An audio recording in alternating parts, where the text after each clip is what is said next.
It began shortly after lunch. Felicity had been unusually quiet, curling up on the couch with her favorite stuffed bunny. When Ginger touched her forehead, her heart skipped. Felicity was burning with fever. "Jeremy," she called, her voice trembling slightly. "Come here, please." He hurried over, reading the concern in her eyes before she even spoke. "She's so hot," Ginger whispered. Jeremy felt his daughter's forehead, then her neck.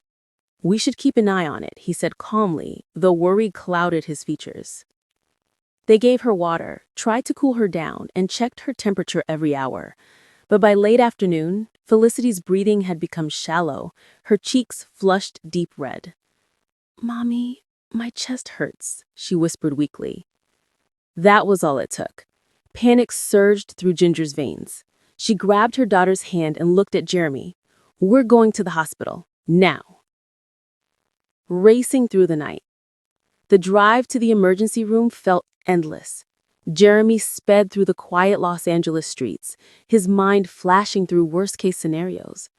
Ginger sat in the back seat, cradling her daughter against her, whispering prayers over and over. "God, please protect her. Please, please let her be okay." Felicity whimpered softly, her tiny fingers gripping her mother's sweater. When they reached the ER, Jeremy jumped out of the car before it even came to a full stop, shouting for help. Nurses rushed out with a wheelchair as Ginger carried their daughter inside. Within minutes, Felicity was surrounded by medical staff. Monitors beeped. Oxygen tubes were placed gently under her nose. Ginger stood frozen, clutching her cross necklace, as the doctor asked rapid questions. "When did the fever start? Has she eaten today? Any allergies?" Jeremy answered as best he could, his voice shaking despite his effort to stay calm. The nurse turned to them. "We need to run some tests. Please wait outside for a moment."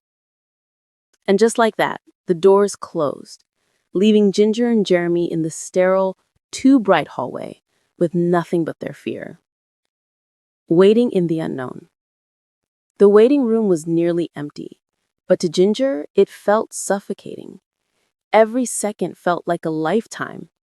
She stared at the small clock on the wall, praying it would move faster. Jeremy reached for her hand. "She's strong," he said softly. "Just like her mama." Ginger managed a faint smile, but tears slipped down her cheeks. "I can't lose her, Jer. I just can't." He pulled her into his arms. "You won't. God's not done with her story." Finally, after what felt like hours, a doctor appeared. Ginger stood up so fast that her chair toppled over. "Your daughter has a severe infection," the doctor explained gently. "It's good that you brought her in when you did. Her fever was dangerously high, but we've stabilized her now." Ginger gasped in relief, covering her mouth as tears streamed down her face. "She's going to be okay?" Jeremy asked. The doctor nodded. "Yes, she's responding well to the treatment." In the hospital room. When Ginger and Jeremy were finally allowed to see her, Felicity looked so small in the hospital bed. Tubes ran along her arms, a soft monitor beeped beside her, and the sight broke her heart all over again. Ginger sat by her side and gently brushed the hair from her daughter's forehead. "Hey, sweetheart," she whispered. "Mommy and Daddy are right here." Felicity opened her eyes just enough to whisper, "Mommy, it hurts." "I know, baby, but you're being so brave. The doctors are making you all better." Jeremy stood at the foot of the bed, silent, his hands clasped in prayer. In that moment, the strong pastor who so often offered comfort to others looked utterly broken, a father begging for his child's healing. He finally turned to Ginger and said in a voice barely above a whisper, "I would trade places with her in a second." Ginger nodded. "Me too." A long night. As night settled over Los Angeles, the hospital's soft hum became the backdrop to their prayers. Ginger didn't leave Felicity's side. She held her hand through every restless dream every quiet moan. Jeremy brought her water, a blanket, and finally sat beside them, resting his head against Ginger's shoulder. "Do you remember when she was born?" Ginger murmured, her voice heavy with emotion. Jeremy smiled faintly. "And look at her now, still fighting, still strong." Hours passed. The beeping on the monitor grew steady, rhythmic. Felicity's fever finally broke just before dawn. Ginger felt the relief so deeply it made her weak. She leaned forward, pressing a kiss to her daughter's forehead. "Thank you, God," she whispered. Morning light. By sunrise, Felicity was sitting up, pale but smiling faintly. "Can I have pancakes now?" she asked, her voice small but playful. Ginger laughed through her tears, nodding. "You can have all the pancakes in the world, baby." The nurse entered with a smile. "Looks like someone's feeling better." Jeremy's eyes filled with tears again, but this time they were tears of joy. He turned to Ginger, gripping her hand. "We're taking her home soon." She nodded, her heart full.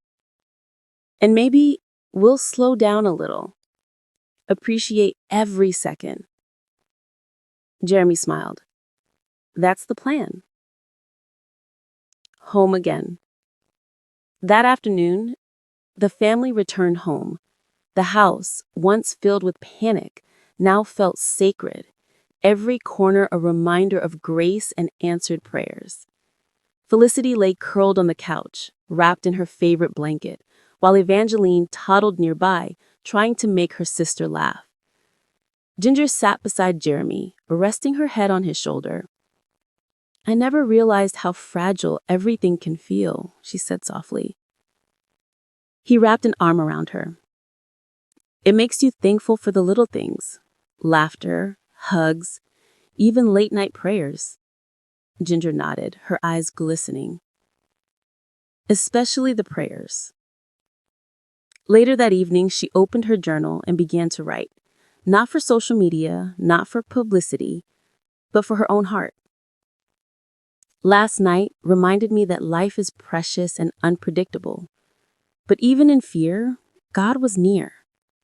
Our little girl is home, safe, and smiling, and that's all that matters." She closed the journal, looked across the room at her two daughters, and smiled. A family's gratitude.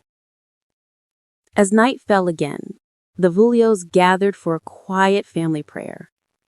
Felicity bowed her head, her small voice joining her parents. "Thank you, God, for helping me feel better." Ginger's heart swelled. The tears came again, but this time they were pure gratitude. Outside, the city lights shimmered.